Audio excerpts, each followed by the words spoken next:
আরবদের প্রসিদ্ধ কবিদের কবিতার মাধ্যমে আমরা এই কিতাবের তামরিনগুলো, অনুশীলনগুলো সমৃদ্ধ করেছি।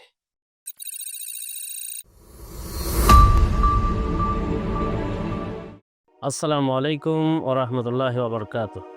ইন্নাল হামদালিল্লাহ ওয়া সলাতু ওয়া সালামু আলা মান লা নাবিয়্যা বা'দা, আম্মা বাদ। সুপ্রিয় দর্শক, মানাহিল টিভির পক্ষ থেকে আপনাদেরকে স্বাগতম। আজকে আমাদের সাথে অতিথি হিসেবে রয়েছেন জামিয়া দারুল মারিফ আল ইসলামিয়ার সম্মানিত মুহাদ্দিস শাইখ মোহাম্মদ নূর আনোয়ারি বারাকাল্লাহু ফি হায়াতি। আমরা আজকে শাইখের কাছে জানতে চাইব যে শাইখ, আপনি একটা বই লিখেছেন, বইটার নাম হলো তামরিনুল বালাগা ফি হাল্লি দুরুস, তামরিনুল বালাগা ফি হাল্লি দুরুসিল বালাগা। অর্থাৎ আমরা জানি যে আরবি ভাষাকে উন্নত মানের করার জন্য বিশুদ্ধ হওয়ার পরে যে সমস্ত অলঙ্কার শাস্ত্র ব্যবহার করা হয়, যে সমস্ত অলঙ্কার শাস্ত্র ব্যবহার করলে একটি ভাষা একেবারে অতি বিশুদ্ধ উচ্চ পর্যায়ে, যাকে আমরা ফসি বলে থাকি, সেরকম একটা কিতাব মাধ্যমিক উচ্চ মাধ্যমিক স্তরে কওমি মাদ্রাসা এবং আলিয়া মাদ্রাসার মধ্যে পাঠদান করা হয়। ওই বইটার একটি ব্যাখ্যা গ্রন্থ হিসেবে আপনি বইটা লিখেছেন। তা আমরা জানতে চাইব ওই বইটার কী কী বৈশিষ্ট্য রয়েছে এবং এর মাধ্যমে কারা উপকৃত হবে, প্লিজ। আসসালামু আলাইকুম ওয়া রাহমাতুল্লাহি ওয়া বারাকাতুহু। মানাহিল টিভির সম্মানিত দর্শক শ্রোতারা, সবাইকে শুরুতে আন্তরিক অভিনন্দন জানাচ্ছি।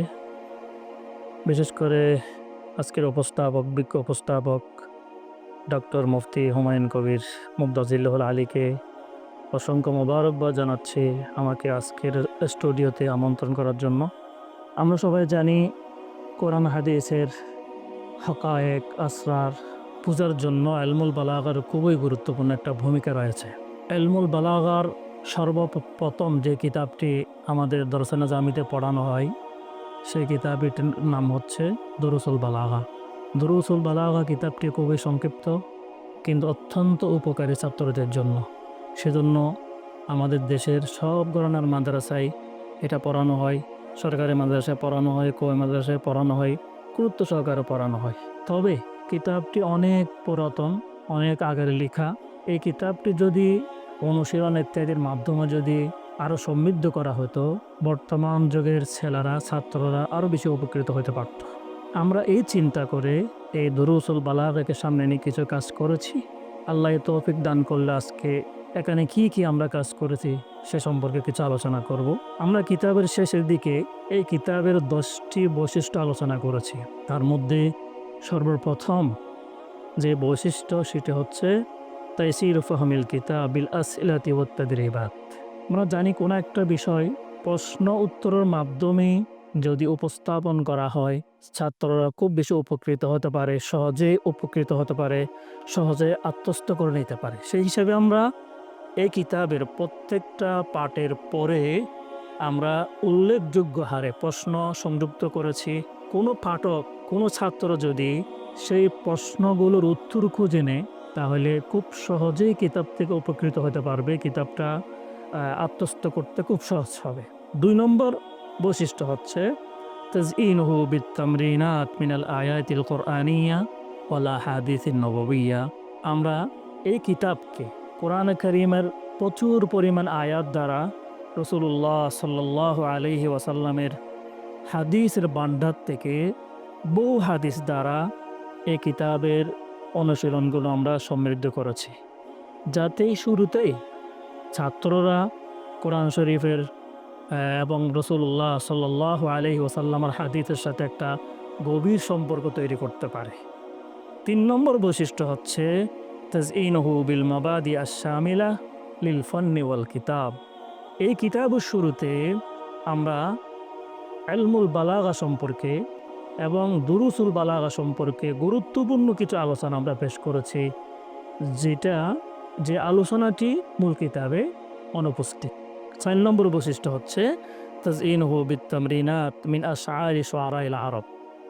আরবদের প্রসিদ্ধ কবিদের কবিতার মাধ্যমে আমরা এই কিতাবের তামরিনগুলো, অনুশীলনগুলো সমৃদ্ধ করেছি। 5 নম্বর বৈশিষ্ট্য হচ্ছে তাজঈনুহু বিত-তামরিনাত মিন আকওয়ালিল হুকামা। আকওয়ালুল হুকামা তথা দার্শনিকদের উক্তির মাধ্যমে আমরা এই কিতাবের তমরিনকে সাজাইয়েছি। 6 নম্বর বৈশিষ্ট্য হচ্ছে তশকিলুহু বিল হারকাত ওয়াস সাকনাত।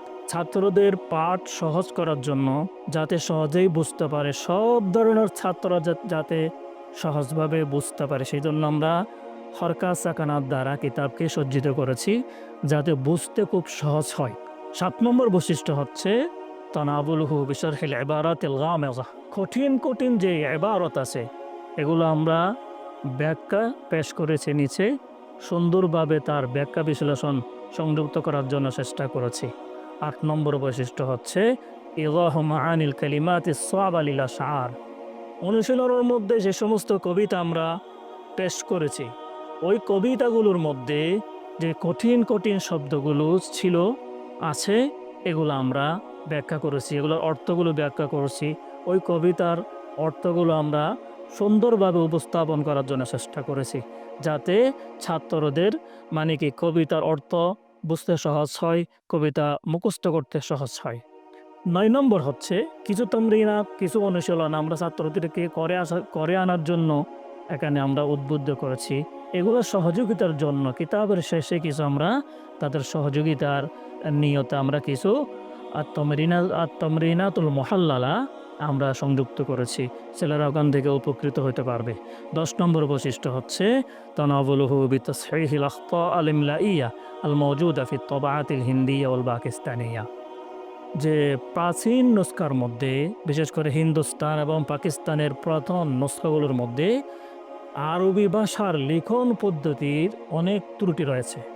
বিশেষ করে আল আখতা আল ইমলাইয়া, যে বিরাম চিহ্ন এবং জ্যোতি চিহ্ন বিষয়ে অনেক ধরনের ত্রুটি রয়েছে।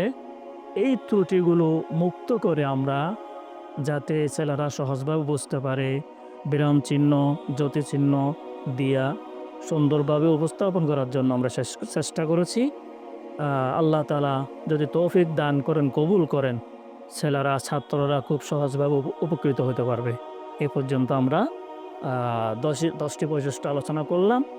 কোনো একজন দুরুসুল বালাগার পাঠক যদি এই 10টি বৈশিষ্ট্যকে সামনে রেখে কিতাব মোতালা করে, অবশ্যই ইনশাআল্লাহ বালাগা শিখতে পারবে, উপকৃত হতে পারবে, কোরআন হাদিসের সাথে একটা গভীর সম্পর্ক তৈরি করতে পারে।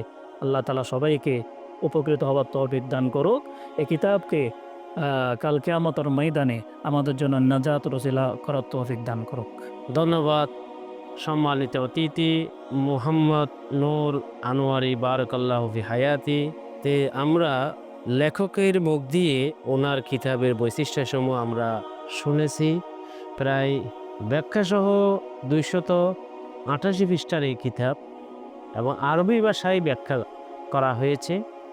অনেকে বাংলা বা উর্দু বিভিন্ন ভাষায় ব্যাখ্যা গ্রন্থ রয়েছে, এটা হলো আরবি ভাষায় ব্যাখ্যা করা হয়েছে।